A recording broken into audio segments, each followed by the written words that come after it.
Eric, moi, Léo Succulent, j'ai essayé de pécho ma prof d'anglais au lycée. Là, on rentre vraiment sur les dingues ce que j'ai fait dans ma vie. Hein. On est sur le podium des conneries, les gars. Mais pour que vous compreniez bien pourquoi j'ai fait ça, comment j'ai fait ça, et surtout, est-ce que j'ai réussi, va falloir commencer par le commencement.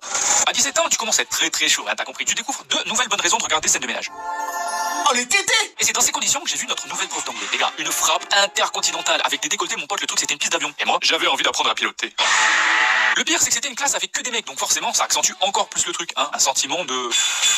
T'as capté? Bref, les semaines passent, les mois passent, à la moitié de l'année, je tombe sur un article. Cet article, il disait qu'une prof aux États-Unis avait été envoyée en prison parce qu'elle avait passé une soirée avec un de ses élèves. La plupart des gens, ils disent, oh putain, c'est terrible et tout. Et moi, j'ai vu ça et je me suis dit, mais oui, je vais essayer de faire la même chose. Oh mon col.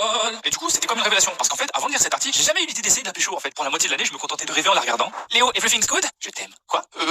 Nique ta mère. Ouais, j'ai paniqué. Donc bon, quand certains disent que les réseaux sociaux et les jeux vidéo ça rend con, j'en suis la preuve que non, les gars. J'ai juste besoin d'un article de journal et je pars en couille totale. Ce soir, 20h-22h, Léo va essayer de pécho sa prof d'anglais. En ça, il est vraiment trop con. Et du coup, après avoir lu cet article, je me suis vraiment dit que j'avais une chance, les gars. Elle avait 39 ans, j'avais 90% de chance qu'elle soit mariée, mais moi je me suis dit, ça passe. En plus, à ce moment-là, j'étais totalement puceau, mais je me suis dit, ça passe. Oublie que t'as aucune chance, vas-y fonce, sur un malentendu ça peut marcher. Du coup, là, ce que j'ai fait, j'allais marquer un message sur un bout de papier. J'allais pas vraiment connaître, j'allais pas dire pas mal les bzz sans même dire bonjour. On est où là? Du coup, j'ai mis la façon dont vous vous comportez. On dirait que vous voulez faire passer un message. Je n'en suis pas indifférent. Et j'ai mis mon numéro de téléphone. Waouh, bravo Shakespeare. Ah, le malaise. Ouais, mais au moins, moi j'essaye, d'accord? Et en passant près de son bureau, hop, j'ai discrètement fait tomber mon message dans son sac.